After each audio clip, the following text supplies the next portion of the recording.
हिंदू विवाह अधिनियम। परिचय। संपादित करें। स्मृतिकाल से ही हिंदुओं में विवाह को एक पवित्र संस्कार माना गया है और हिंदू विवाह अधिनियम 1955 में भी इसको इसी रूप में बनाए रखने की चेष्टा की गई है। किंतु विवाह, जो पहले एक पवित्र एवं अटूट बंधन था, अधिनियम के अंतर्गत ऐसा नहीं रह गया है।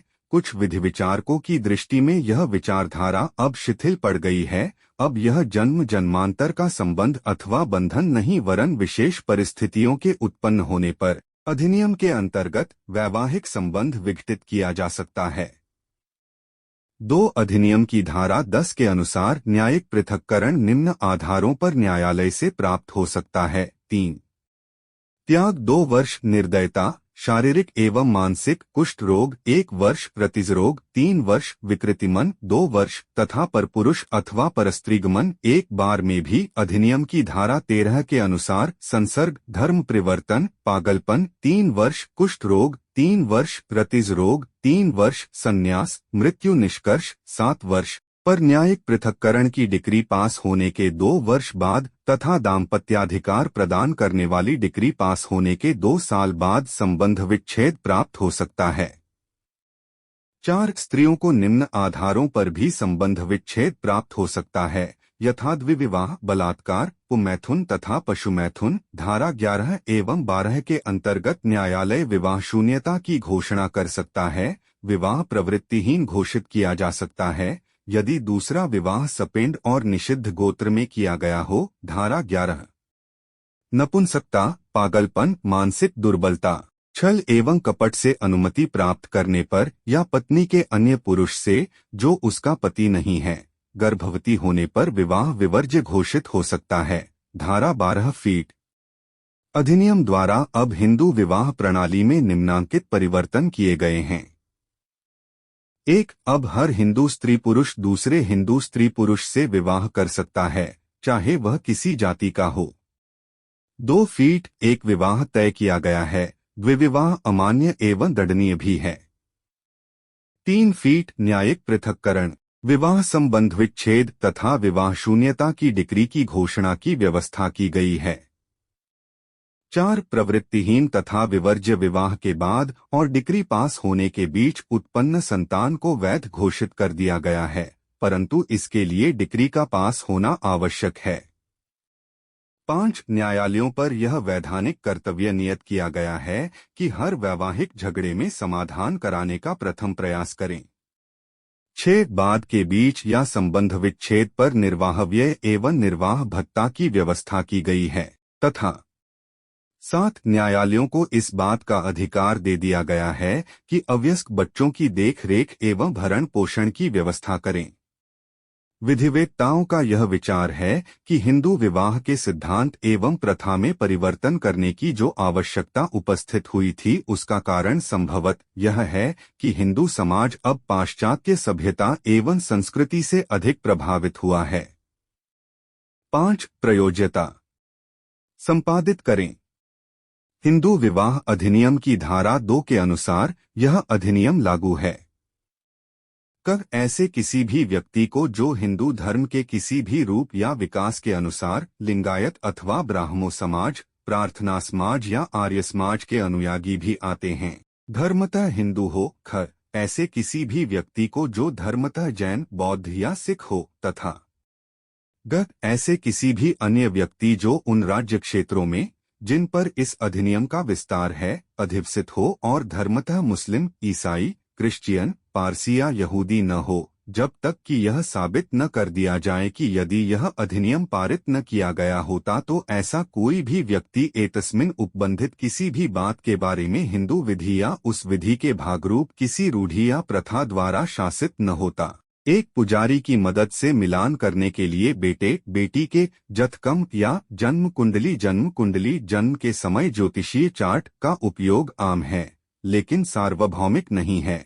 माता पिता तमिल में जोथिदार या तेलुगु में पंथुलु या सिद्धांती और उत्तर भारत में कुंडली मिलन नामक ब्राह्मण से भी सलाह लेते हैं, जिनके पास शादी करने के इच्छुक कई लोगों का विवरण है। कुछ समुदाय जैसे मिथिला में ब्राह्मण विशेषज्ञों द्वारा बनाए गए वंशावली रिकॉर्ड पंजिकास का उपयोग करते हैं। जातकम या कुंडली जन्म के समय तारों और ग्रहों के स्थान के आधार पर तैयार की जाती है। किसी भी मैच के लिए अधिकतम अंक 36 हो सकते हैं और मिलान के लिए न्यूनतम अंक 18 है। 7-18 से कम अंक वाले किसी भी मैच को सौहार्दपूर्ण रिश्ते के लिए शुभ मैच नहीं माना जाता है, लेकिन फिर भी यह उन लोगों पर उदारतापूर्वक निर्भर करता है जिनसे वे अभी भी शादी कर सकते हैं। यदि दो व्यक्तियों, पुरुष और महिला, का ज्योतिषीय चार्ट अंकों में आवश्यक सीमा को प्राप्त करता है तो भावी विवाह के लिए आगे की बातचीत पर विचार किया जाता है। साथ ही पुरुष और महिला को एक दूसरे से बात करने और समझने का मौका दिया जाता है। एक बार समझौता हो जाने के बाद शादी के लिए एक शुभ समय चुना जाता है। हाल के वर्षों में भारत में डेटिंग संस्कृति की शुरुआत के साथ अरेंज्ड मैरिज और कुंडली विश्लेषण में मामूली कमी देखी गई है। संभावित दूल्हे और दुल्हन अपने दम पर जीवन साथी चुनना पसंद करते हैं और जरूरी नहीं कि केवल वही जिसके लिए उनके माता पिता सहमत हों। यह ग्रामीण क्षेत्रों की तुलना में शहरी और उपनगरीय क्षेत्रों में अधिक स्पष्ट है। आज हिंदुओं में विवाह की संस्कृति लव अरेंज मैरिज या अरेंज लव मैरिज की ऐसी नई अवधारणा है। शादी समारोह महंगे हो सकते हैं और लागत आमतौर पर माता पिता द्वारा वहन की जाती है। मध्यम या उच्च वर्ग की शादियों में 500 से अधिक लोगों की अतिथि सूची होना कोई असामान्य बात नहीं है।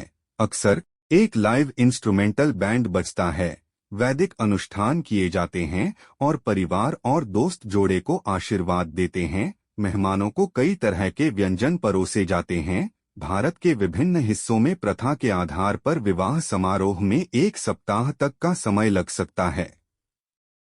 हिंदू विवाह और अनुष्ठान के प्रकार संपादित करें। ऐतिहासिक रूप से वैदिक विवाह हिंदू विवाह रीति रिवाजों के कुछ अलग प्रकार में से एक था। प्रेम विवाह ऐतिहासिक हिंदू साहित्य में भी देखा गया था और इसे कई नामों से वर्णित किया गया है, जैसे गंधर्व विवाह। कुछ गरीब वैष्णव समुदायों में अभी भी कांति बादल नामक एक प्रथा है, जो कृष्ण की मूर्ति के सामने एकांत में अनुष्ठान के एक बहुत ही सरल रूप में मनकामाला का आदान प्रदान है, जिसे स्वीकार्य प्रेम विवाह का एक रूप माना जाता है। पुराने हिंदू साहित्य में भी इसका वर्णन किया गया है। भगवान कृष्ण ने स्वयं एक घोड़े के रथ पर रुक्मिणी के साथ भाग लिया। इसमें लिखा है कि रुक्मिणी के पिता उसकी इच्छा के विरुद्ध शिशुपाल से शादी कराने जा रहे थे। रुक्मिणी ने कृष्ण को एक पत्र भेजा जिसमें उसे लेने के लिए एक जगह और समय की सूचना दी गई थी। हिंदू विवाह के प्रतीक संपादित करें। भारत के विभिन्न हिस्सों में विवाहित हिंदू महिलाएं विभिन्न रीति रिवाजों का पालन करती हैं। अधिकतर सिंदूर, मंगलसूत्र और चूड़ी को विवाहित महिला की निशानी माना जाता है। मंगलसूत्र एक हार जिसे दूल्हा दुल्हन के गले में बांधता है, विवाहित जोड़े को बुरी नजर से बचाने के लिए माना जाता है और पति के जीवन की लंबी उम्र का प्रतीक है। अगर मंगलसूत्र खो जाता है या टूट जाता है तो यह अशुभ होता है। 8. महिलाएं इसे हर दिन अपने पति के प्रति अपने कर्तव्य की याद के रूप में पहनती हैं। सिंदूर एक और महत्वपूर्ण प्रतीक है। जब एक महिला सिंदूर नहीं लगाती है तो इसका आमतौर पर मतलब विधवापन होता है। 9. एक बिंदी ज्यादातर पत्नियों द्वारा पहने जाने वाले माथे की सजावट को तीसरी आंख के रूप में माना जाता है और कहा जाता है कि यह दुर्भाग्य को दूर करता है। 9. ये प्रतीक सदियों से मौजूद हैं, प्राचीन चित्रों में दिखाई देते हैं, जैसे कि हिंदू देवता राम और हिंदू देवी सीता के विवाह में से एक। 10. मंगलसूत्र और बिंदिया भारत में ब्रिटिश आधिपत्य भी जीवित रहे हैं। 11. कुछ स्थानों पर, विशेष रूप से पूर्वी भारत में, मंगलसूत्र के बजाय वे बालों के बिदाई पर केवल सिंदूर लगाते हैं। एक जोड़ी शंख चूड़ियां, शंख, लाल चूड़ियां, पाला और बाएं हाथ की एक लोहे की चूड़ी, लोहा, पहनते हैं, जबकि उनके पति जीवित हैं। दक्षिणी भारत में एक विवाहित महिला एक विशिष्ट लटकन के साथ एक हार पहन सकती है, जिसे एक थाली और चांदी के पैर के अंगूठे के छल्ले कहा जाता है। शादी समारोह के दौरान पति द्वारा दोनों को उस पर रखा जाता है। थाली पर लटकन कस्टम मेड है और इसका डिजाइन परिवार से परिवार में अलग है। इसके अलावा विवाहित महिला अपने माथे पर एक लाल सिंदूर बिंदी भी पहनती है, जिसे कुमकुम कहा जाता है, और जब भी संभव हो अपने बालों और चूड़ियों में फूल। मध्ययुगीन काल में एक विवाहित महिला को इन सभी को छोड़ने के लिए प्रोत्साहित किया जाता था जब उसके पति की मृत्यु हो जाती थी। यह अब कई प्रगतिशील समुदायों में अभ्यास नहीं है। कश्मीरी परंपरा में महिलाएं अपने ऊपरी कान के माध्यम से एक छोटी सोने की चेन से लटकने वाले छोटे सोने के हेक्सागोनल मनका के साथ पहनती हैं, जो विवाहित होने का संकेत है। कुमाऊं उत्तराखंड में विवाहित महिला पीले रंग का कपड़ा पहनती है, जिसे पिहोड़ा कहा जाता है। वास्तविक शादी में हिंदू दुल्हनें चमकीले रंग के कपड़े पहनती हैं। एक लाल साड़ी या लहंगा आमतौर पर दुल्हन पहनती है। वह एक से अधिक पोशाक पहनने का विकल्प भी चुन सकती है। पहला वह है जो वह अपने परिवार से पहने हुए समारोह में आता है, और दूसरा वह समारोह के माध्यम से आधे रास्ते में बदल जाता है, जो उसे उसके पति और उसके परिवार द्वारा दिया जाता है। इन प्रतीकों की पहुंच का विस्तार हो रहा है क्योंकि इन्हें अन्य संस्कृतियों और धर्मों ने भी अपनाया है। कुछ मुस्लिम महिलाओं ने अपने बुर्का के नीचे मंगलसूत्र पहनना शुरू कर दिया है, जो एक इस्लामी पर्दा है। 12. विवाह के प्रकार संपादित करें। 1. ब्रह्मा विवाह।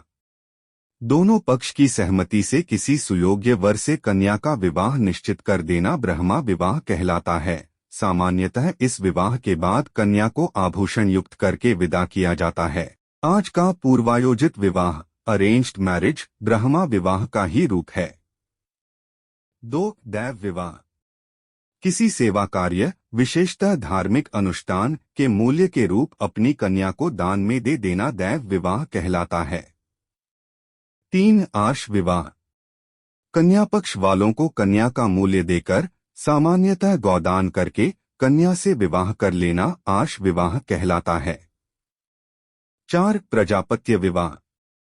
कन्या की सहमति के बिना उसका विवाह अभिजात्य वर्ग के वर से कर देना प्रजापत्य विवाह कहलाता है। 5. गंधर्व विवाह।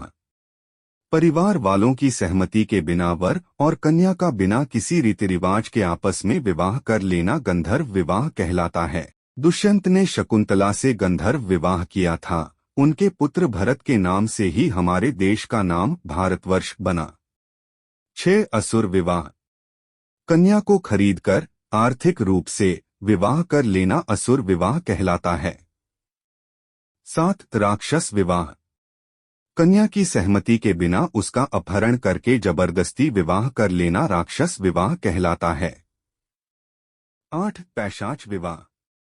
कन्या की मदहोशी, गहन निद्रा, मानसिक दुर्बलता आदि का लाभ उठाकर उससे शारीरिक संबंध बना लेना और उससे विवाह करना पैशाच विवाह कहलाता है। एक ऐतिहासिक रूप संपादित करें। पहले के समय में महिलाओं को किसी और की संपत्ति के रूप में देखा जाता था और यह माना जाता था कि अविवाहित महिलाओं को घर पर नहीं रखा जा सकता है। यह विश्वास अभी भी कुछ लोगों के पास है। 13. यह था और कुछ जगहों पर अभी भी है, सोचा था कि किसी की बेटी केवल अस्थायी थी, वह हमेशा अपने पति की थी और उसके माता पिता का मुख्य कर्तव्य उसकी शादी की व्यवस्था करना था। शादी के बाद एक महिला को परिवार के हिस्से के रूप में नहीं, बल्कि अपने जन्म के घर में एक अतिथि के रूप में देखा जाता था। 13. भारत में एक महिला का मुख्य कर्तव्य अपने पति और परिवार की सेवा करना था और कई हिंदू त्योहार एक महिला की उपवास या अपने पति की लंबी उम्र के लिए प्रार्थना करने के लिए अन्य अनुष्ठानों की परंपरा को मजबूत करके इसे दर्शाते हैं। 13. दहेज। दुल्हन के परिवार को अपने पति को संपत्ति या धन उपहार देने की प्रथा 1961 के दहेज निषेध अधिनियम के लागू होने के बावजूद अभी भी प्रचलित है। 13. ऐतिहासिक रूप से यदि दहेज की राशि को अपर्याप्त के रूप में देखा जाता था तो दूल्हे के परिवार इसे अपमान के रूप में लेते थे और नई दुल्हन को अपने परिवार से अधिक दहेज मांगने के लिए परेशान करते थे। आधुनिकता। संपादित करें। बहुत से लोग मानते हैं कि अरेंज मैरिज भारत में शादी का पारंपरिक रूप है। हालांकि प्रेम विवाह एक आधुनिक रूप है। आमतौर पर शहरी क्षेत्रों में लव मैरिज अरेंज्ड मैरिज से अलग होती है, जिसमें कपल माता पिता के बजाय अपना पार्टनर खुद चुनते हैं। हिंदू धर्म के प्राचीन ग्रंथों में रोमांटिक प्रेम विवाहों के कई उदाहरण हैं, जो प्राचीन काल में स्वीकार किए गए थे। उदाहरण के लिए दुष्यंत और शकुंतला महाभारत की कहानी में समय के साथ कहीं न कहीं अरेंज मैरिज प्रमुख हो गई और प्रेम विवाह अस्वीकार्य हो गए या कम से कम उन पर ठहाके लगाए। कुछ इतिहासकारों का मानना है कि यह विदेशी आक्रमण काल में हुआ था। कुछ प्रेम विवाहों के बावजूद हिंदुओं के विशाल बहुमत ने अभी भी अरेंज मैरिज की है। हालांकि संभावित जोड़ों के पास आमतौर पर मैच में ऐतिहासिक रूप से अधिक एजेंसी होती है। समान लिंग विवाह। संपादित करें। हिंदू विवाह 7 प्रकार के होते हैं और उन सभी को एक पुरुष और एक महिला के बीच के रूप में परिभाषित किया गया है। इसके अलावा श्री कृष्ण ने उपदेश दिया कि विवाह का अंतिम लक्ष्य ईश्वर के प्रति जागरूक बच्चों की परवरिश करना है। चूंकि समलैंगिक जोड़े एक साथ प्रजनन नहीं कर सकते हैं, समलैंगिक विवाह तकनीकी रूप से हिंदू धर्म में मान्य नहीं है। चाहे राय कुछ भी हो, हिंदू धर्म में समलैंगिकता और समानलिंग विवाह के बारे में रूढ़िवादी और उदारवादी विचार हैं, जिसमें हिंदू पुजारियों ने समानलिंग वाले जोड़ों का विवाह किया है। 2004 में हिंदू धर्म टुडे ने हिंदू स्वामियों शिक्षकों से समलैंगिक विवाह के बारे में उनकी राय पूछी। स्वामी ने सकारात्मक और नकारात्मक कई तरह के विचार व्यक्त किए।